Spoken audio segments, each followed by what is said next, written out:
hubungan masyarakat adat Aru dengan hutan itu hubungan yang erat, artinya bahwa tanpa hutan tidak ada aktivitas. Bahwa di hutan itu aktivitas pencarian misalnya berburu, kemudian ada ritual-ritual adat yang dilakukan juga di hutan. Segala-galanya adalah kampung halaman. Itu segala-galanya, dan harganya harga darah juga. Karena memang darah saya tumpah di situ. Sehingga tidak bisa dipisahkan lah hidup daripada tanah itu sendiri. Kehidupan kami itu bergantung pada alam yang begitu dengan isinya, baik pohon sagunya, pohon kelapanya, binatang buruan seperti rusa, kanguru. Karena dengan adanya alam ini, maka kami bisa mendapat jalan untuk mengelola alam yang ada dengan bisa menjamin kebutuhan kami sehari-hari.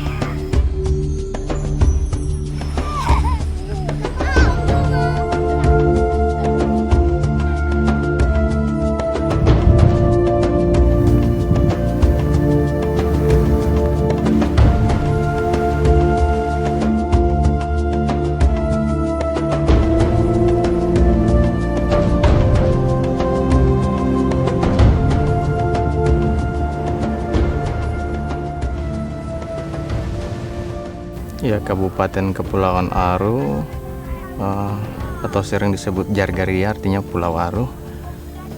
Masing-masing penduduk atau komunitas itu dengan wilayah-wilayah petuanan tertentu yang sudah terbagi habis. Kepulauan Aru ini adalah sebuah daratan yang bisa dibilang sebetulnya adalah bagian ekologi dari wilayah Papua. Walaupun secara administrasi dia masuk ke dalam administrasi Maluku. Dan jika kita lihat di sana sangat unik karena pulaunya terpisah, artinya terfragmentasi dari daratan Papua sama Australia. Namun uniknya di sana kita bisa menemukan kanguru, cendrawasih, kayu merbau yang notabene itu adalah flora fauna khas di Papua gitu. Bahkan kanguru yang adanya di Australia pun kita bisa temukan di sana. Justru itu sebetulnya suatu keunikan yang seharusnya bisa dijaga, bisa kita lestarikan. Bagaimana wilayah Aru yang unik ini tetap ada dan lestari dengan menjaga hutan-hutan yang ada di sana. Di Kabupaten Kepulauan Aru hutannya masih perawan karena masyarakat adat di Aru punya hubungan yang sangat erat dengan lingkungan alam, baik laut maupun darat. Karena kehidupan masyarakat adat Aru ini tergantung juga dari alam.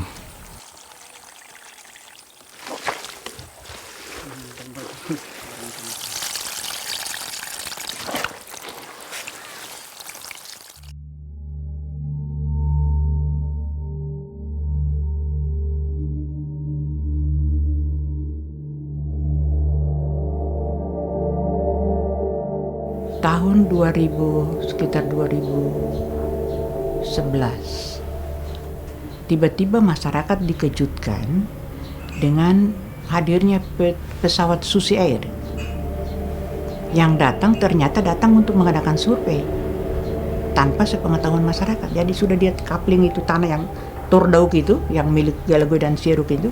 Setelah dia coupling, kemudian dia datang melakukan survei dengan dikawal oleh aparat sudah tentu. Mereka kaget, ini ada apa?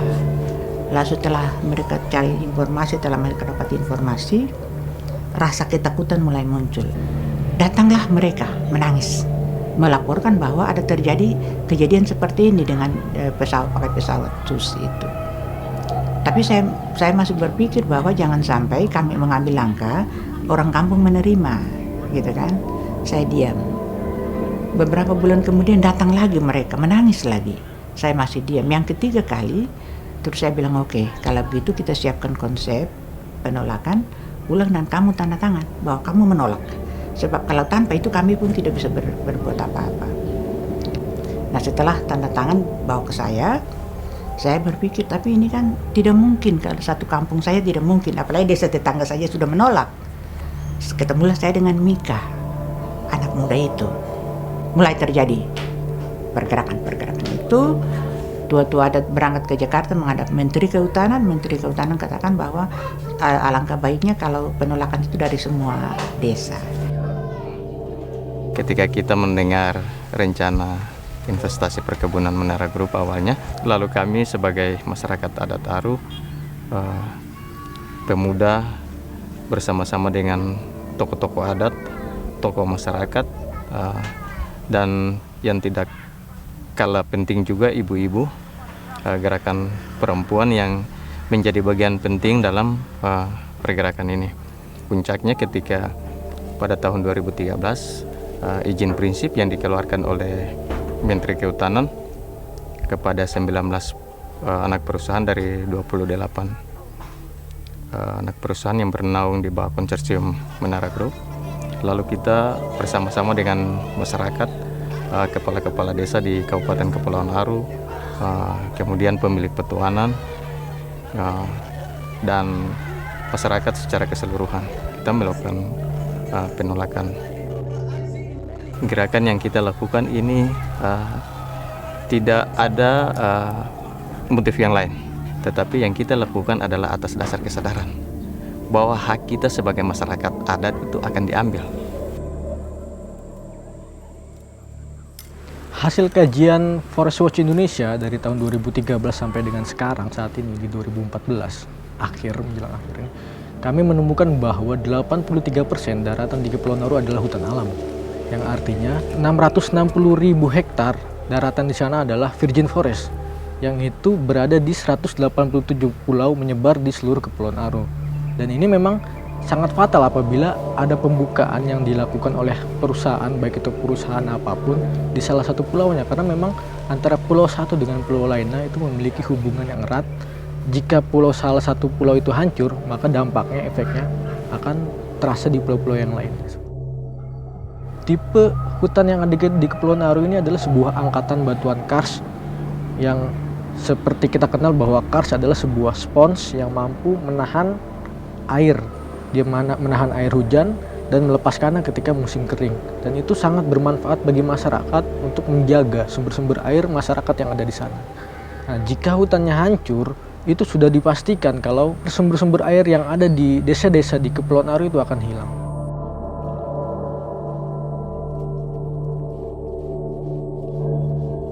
%85 dari kebutuhan hidupnya digantungkan di situ.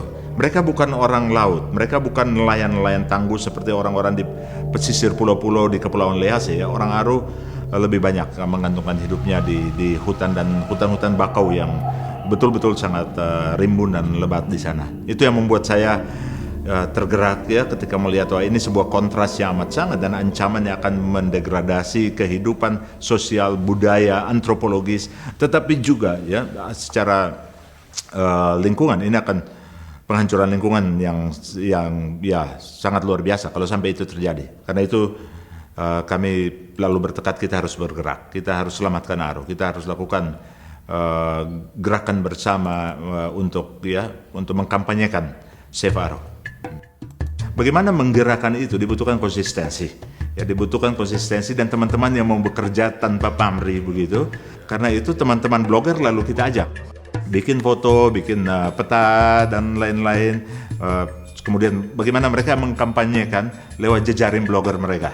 Kemudian dipublikasi melalui media-media sosial, Twitter, Facebook dan lain-lain. Kemudian kita dorong lagi masuk ke perluasan networking ya selanjutnya. Bagaimana musisi ditarik masuk? Bagaimana teman-teman hip hop?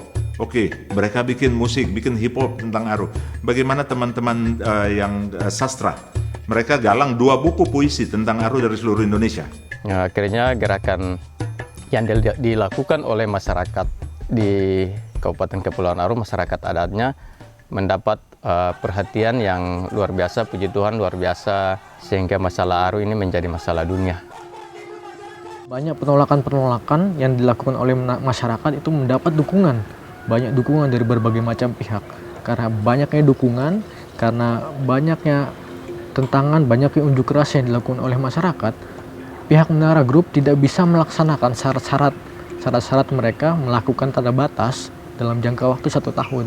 Sehingga di Februari 2014, kegiatan Menara Group itu di Kepulauan Aru batal dengan sendirinya, sesuai dengan peraturan Menteri Kehutanan tentang pelepasan kawasan hutan.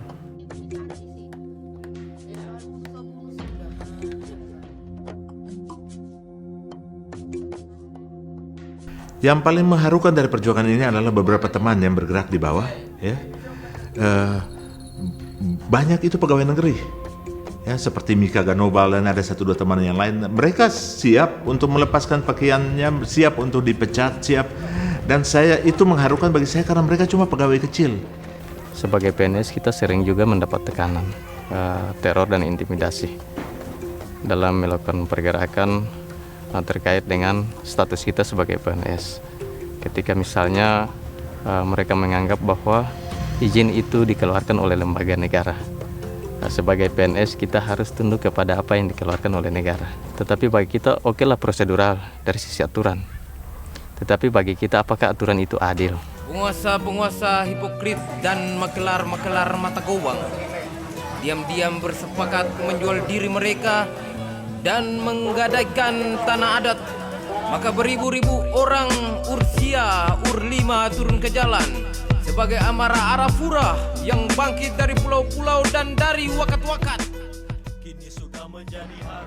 Jika kita lihat konsep poros maritim yang digagas oleh Bapak Presiden kita, itu seharusnya tidak melupakan kelestarian hutan-hutan alam yang ada di Kepulauan Aru, yang merupakan pulau terdepan bagi bangsa Indonesia. Akhir tahun 2014, kami dengan Aliansi Masyarakat Adat Nusantara mendorong masyarakat-masyarakat adat yang ada di Kepulauan Aru untuk segera memetakan wilayah-wilayah adat mereka, sehingga advokasi-advokasi selanjutnya lebih mudah. Tinggal kita tunjukkan ini adalah wilayah adatnya masyarakat adat Kepulauan Aru.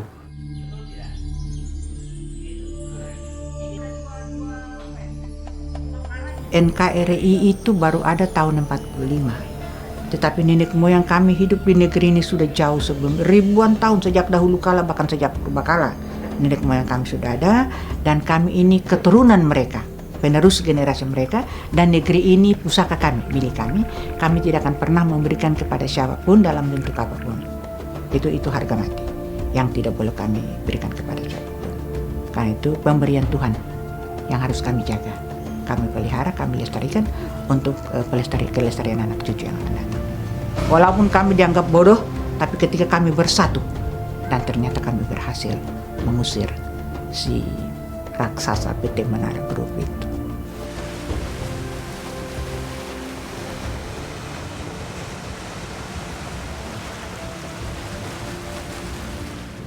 Sebagai anak adat, sebagai masyarakat adat Kabupaten Kepulauan Aru, kita tetap mempertahankan hutan kita ini sampai titik darah penghabisan.